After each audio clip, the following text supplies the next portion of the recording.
মানুষরা যাচ্ছে সাবার রানীর দর্শনে। তারা সবাই সেখানে সূর্যের সামনে সিজদা করবে। সুলাইমানের গোয়েন্দা পাখি তখন নিশ্চিত হয়ে গেল তার অনুভূতি ঠিক ছিল। সে প্রথমে রক্ষীদের দেখল, তারপর কমান্ডার ও সৈন্যদের, সব শেষে সাবার রানী নিজে সিংহাসন থেকে বেরিয়ে এলেন।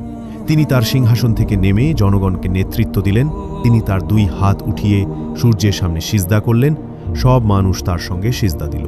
হুদহুদ সবকিছু লক্ষ্য করল আর ভাবছিল, নবী সুলাইমান এই সংবাদ পেয়ে কী প্রতিক্রিয়া দেখাবেন।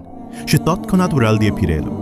অনেক দিন ক্লান্তিকর ভ্রমণের পর সে পৌঁছালো সেই স্থানে যেখানে সুলাইমানের পুরো বাহিনী একত্রিত হয়েছিল। সব পাখি তাকে ঘিরে ধরল। তারা সব ক্ষুব্ধ ছিল। একটি ছোট চড়ুই প্রথমে বলল, তুমি কোথায় ছিলে? নবী সুলাইমান তোমার ব্যাপারে জানতে চেয়েছেন। আমরা আশা করি তোমার কাছে যথাযথ ব্যাখ্যা আছে। হুদহুদদের ভিতরে আরও ভয় ঢুকে গেল। সে সিদ্ধান্ত নিল এখনই নবী সুলাইমানের কাছে গিয়ে ক্ষমা চাইতে হবে। সে কাঁপতে কাঁপতে নবী সুলাইমানের তাঁবুর দিকে উড়ে গেল। তখন নবী সুলাইমান রাতের খাবার খাচ্ছিলেন। হুদহুদ জানালা দিয়ে ঢুকে চুপচাপ টেবিলের এক কোণায় বসল। সে চেষ্টা করছিল সুলাইমানের হাত থেকে দূরে থাকতে, মাথা নিচু করে ভয়ে। সে ধীরে ধীরে বিনয়ের সঙ্গে সালাম দিল। সে মাথা তুলল, কিন্তু চোখ তুলতে পারল কেবল সুলাইমানের হাত ও বুক পর্যন্ত। সে তার নেতার কাছ থেকে অনেক কিছু শিখেছিল এবং সে জানত যে নবী সুলাইমানের মন ছুঁতে হলে তাকে স্পষ্টভাবে সত্য কথা বলতে হবে। আমার বাদশা, আমি এমন একটি জাতির সংবাদ এনেছি যাদের সম্পর্কে আপনি জানেন না। এক দূর দেশে আমি এমন এক নারীকে দেখেছি যিনি সাবার জাতির ওপর শাসন করছেন। তিনি এক বিশাল সিংহাসনে বসেন এবং তার কাছে এমন সব জিনিস আছে যা কেউ চাইলেই পেতে পারে না।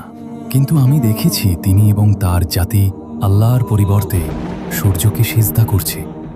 শয়তান তাদের কাজকে তাদের কাছে শোভনীয় করে তুলেছে।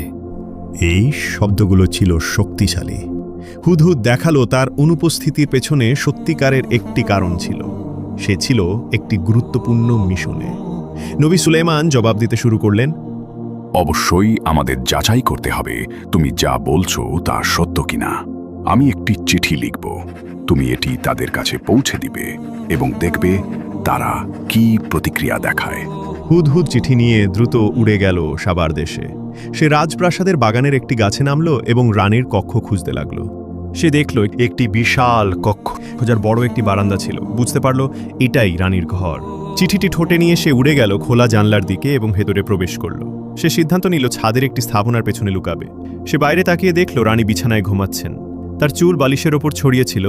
তার মুখ ছিল অত্যন্ত সুন্দর। তার